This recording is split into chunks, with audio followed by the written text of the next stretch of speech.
வணக்கம் நண்பர்களே. காவிரி நதி நீர் பங்கீடுல இதுவரைக்கும் என்னென்னலாம் நடந்திருக்கு, என்னென்ன உத்தரவுலாம் பிறப்பிச்சிருக்காங்க, நமக்கு அதனால என்ன பயன் அப்படிங்கிறத பத்தி இந்த வீடியோல நம்ம முழுமையா பார்க்க போறோம். நம்ம சேனல் இன்னும் சப்ஸ்கிரைப் பண்ணலைன்னா சப்ஸ்கிரைப் பண்ணிட்டு வீடியோ கண்டிப்பாங்க. ஏன்னா அப்பதான் நான் அடுத்த போடக்கூடிய வீடியோ உங்களுக்கு வந்து சேரும். இந்த நதி நீரை பொறுத்தவரையிலும், அதாவது காவிரி நதி நீரை பொறுத்தவரையிலும் காவிரி நீர் ஒழுங்காற்று குழு, காவிரி நீர் மேலாண்மை ஆணையம், இந்த ரெண்டும் தான் அந்த நதி நீரை நம்ம மாநிலங்களுக்கு பிரிச்சு கொடுக்கற முக்கிய வேலையை செஞ்சிட்டு இருக்காங்க. இல்லைன்னா இந்த ரெண்டு ஆணையமும் இல்லைன்னா இந்த நதிநீர் பங்கீடு மிகப்பெரிய குழப்பம் அடைஞ்சுக்கிட்டு தான் இருக்கும். அதை சரியா செஞ்சிட்டு இருக்கிறது இந்த ரெண்டு ஆணையம். இப்போ ரீசெண்டா ஜூலை 28 காவிரி நீர் ஒழுங்காற்று குழு என்ன உத்தரவு பிறப்பிச்சிருக்காங்கன்னா, ஜூலை 29 தொடர்ந்து 15 நாளைக்கு 3500 கன அடி நீரை தமிழ்நாட்டிற்கு திறந்து விடணும்னு சொல்லிட்டு கர்நாடகாவுக்கு உத்தரவு பிறப்பிச்சாங்க.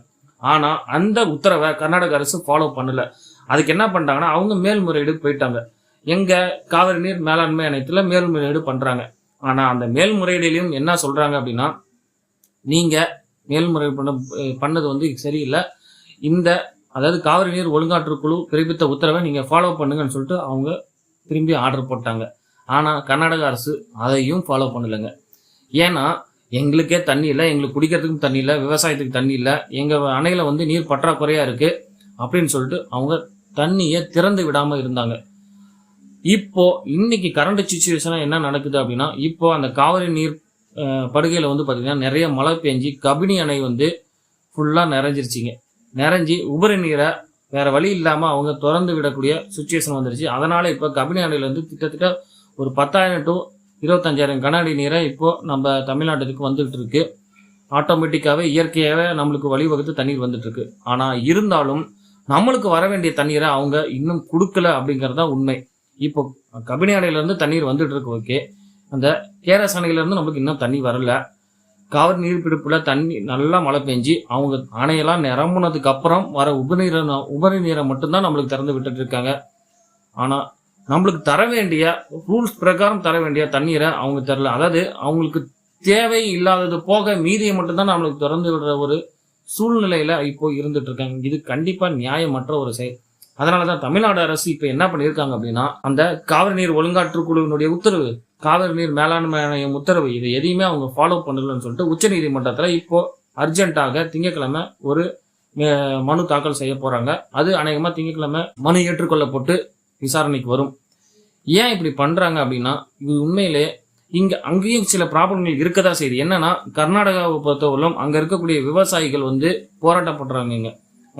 கன்னட அமைப்புகளும் சேர்ந்து தமிழ்நாட்டிற்கு தண்ணி திறந்து விடக்கூடாது, எங்களுக்கே தண்ணி பத்தல, அங்க திறந்து விட்டீங்கன்னா இங்க விவசாயிகள்லாம் பாதிக்கப்படும் அப்படிங்கிற ஒரு காரணத்தை வச்சு அங்க முழு அடைப்புலாம் பிளான் பண்ணி அங்க போராட்டமே பண்ண ஆரம்பிச்சிட்டாங்க.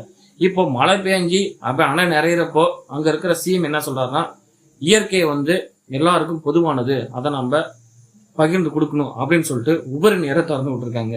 இது என்ன நியாயம்ங்கிறது சரியில்லை உண்மையிலே சொல்ல போனோம்னா. ஏன்னா உபரி நீரை மட்டும்தான் திறந்து விடுவேன்னு சொல்றது எப்படி ஒரு பெருந்தன்மையை எடுத்துக்க முடியும் சொல்லுங்க பார்க்கலாம். நம்மளுக்கு தேவையான நேரத்துல தேவையான தண்ணி கிடைக்கலங்கும் போது உபரி நீர் என்ன யூஸ்? இப்போ அந்த உபரி நீர் வர்றது இப்போ கரண்டா இருக்கக்கூடிய நம்மளுடைய அதாவது வறட்சியை கொஞ்சம் தணிக்கதான் முடியுமே ஒழிய அது நிரந்தர தீர்வே கிடையாது. அதனால கண்டிப்பா நமக்கு வேண்டிய தண்ணீரை நம்ம வாங்கிக்கிட்டு தான் ஆகணும். அதுக்கு உச்ச நீதிமன்றத்துல இப்போ முறையீடு பண்ண போறாங்க. கண்டிப்பா அவங்களும் தண்ணி தரணுங்கிற உத்தரவு தான் தருவாங்க. ஏன்னா இது ஏற்கனவே உச்ச நீதிமன்றத்தால் பிறப்பிக்கப்பட்ட உத்தரவு.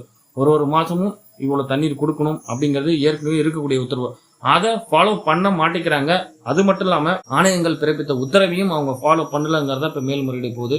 அது கண்டிப்பா நம்மளுக்கு சாதகமான தீர்ப்பாக இருந்தாலும் கர்நாடக அரசு அதை ஃபாலோ பண்ணணுங்கிறத இப்ப பிரச்சனை. ஏன்னா இப்ப கேரசனை பொறுத்தவரையிலும் அங்க இருக்கிற மாண்டியா மாவட்டத்தில் இருக்கக்கூடிய விவசாயிகள் கடுமையா பாதிக்கப்படுறாங்க அப்படின்னு சொல்லி அவங்க போராட்டம் பண்றாங்க. இங்கேயும் அப்படித்தானாங்க.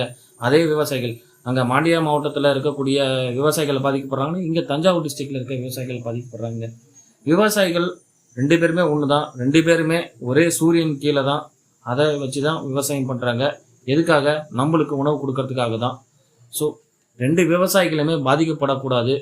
கர்நாடகத்தை பொறுத்தவரையிலும் அவங்க அவங்க பக்கத்துல இருக்க விவசாயிகளை மட்டுமே கண்ணுல பார்க்காம அதற்கு கீழே தண்ணீர் பெறக்கூடிய தமிழ்நாட்டு விவசாயிகளினுடைய நிலைமையும், அங்க என்ன விவசாயிகளுக்கு என்ன நிலைமையோ அதே விவசாயிகள் தான் இங்கேயும், அதே விவசாயிகளுடைய நிலைமை தான் இங்கேயும் இருக்கு.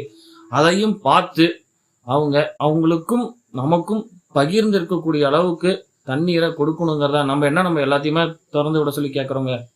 அவங்ககிட்ட இருக்கிறதுல அதுவும் இல்லாம இந்த காவிரி நீர் ஒழுங்காற்றுக்குழு என்ன முக்கியமான வேலையை பண்றாங்க அப்படின்னா, அங்க எவ்வளவு தண்ணி இருக்கு, அங்க விவசாய நிலங்கள் எவ்வளவு இந்த தண்ணி யூஸ் பண்ணிட்டு இருக்காங்க, குடிநீர் தேவைக்கு எவ்வளவு தண்ணி போயிட்டு இருக்கு, அதே மாதிரி தமிழ்நாட்டு விவசாயிகள் என்ன, அங்க எத்தனை லட்சம் ஏக்கர் இப்போ இந்த தண்ணி வந்தா யூஸ் பண்ண போறாங்க அப்படிங்கறதெல்லாம் கிரவுண்ட் லெவல்ல ஆராய்ச்சி பண்ணி அங்க இருக்கிற தண்ணி லெவலையும் பார்த்து தான் இந்த உத்தரவை பிறப்பிச்சிருக்காங்க.